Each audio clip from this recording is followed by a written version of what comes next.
Mr. Michael Nzomo Minthuka to be an additional member to that important commission. Minthuka. Honorable Speaker, let me also join the members who have spoken that for quite some time we are turning these commissions into institutions where people just go into one salary. The previous National Gender and Equality Commission was so lackluster at a time it needed to be the loudest institution or office on matters of gender. And this commission and the previous ones, Honorable Speaker, has been operating as if gender means woman and it ends there.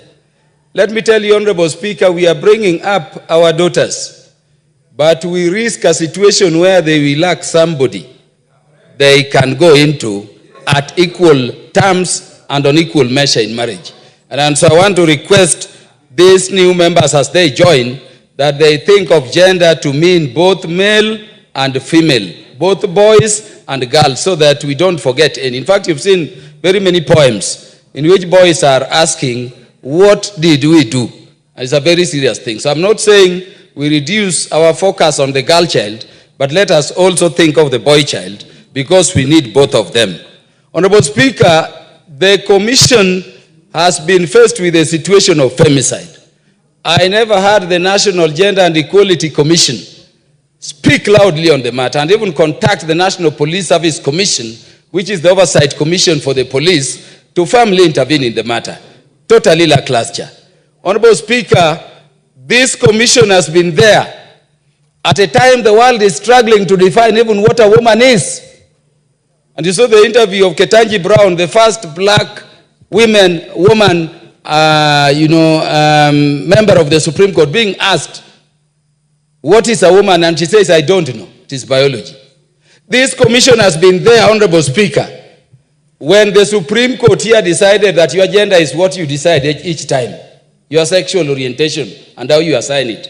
And Honorable Speaker, when we were fighting in the Supreme Court, we expected the National Gender and Equality Commission to be at the forefront, because these people who call themselves transgender men, Mara have transitioned, transgender female, yet you are a man, are taking the spaces and opportunities we have fought over for eternity over women, and they sat back doing nothing. So I wanted to say that let our former colleague Rema Jaldesa, take charge of this body and ensure that this commission is performing its constitutional mandate in terms of mainstreaming gender. Your time is up. We are getting almost to close this motion. Nominated member Irene Mayaka. Thank you, Honorable Speaker. Honorable Speaker, I also stand to give my support to the two nominees to the NGEC Commission.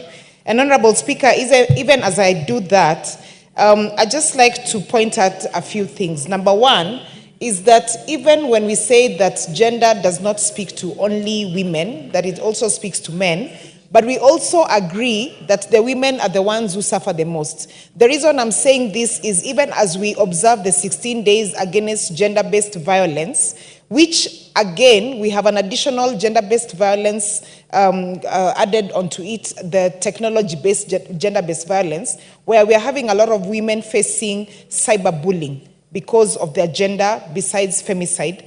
I just want to say that this is a commission that is extremely grossly underfunded.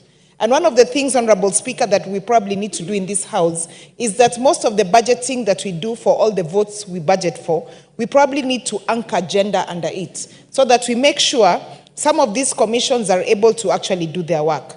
Honorable Speaker, a lot of guys speak about nominated members. As a nominated member, we get really beaten up out there by people who assume that we got our jobs because of what my senior speaks of the between our legs. And Honorable Speaker, some of us have done pretty well in our spaces because we have people like yourself, the Honorable Millie, the Honorable Sarah, the Honorable Naomi, who have gone before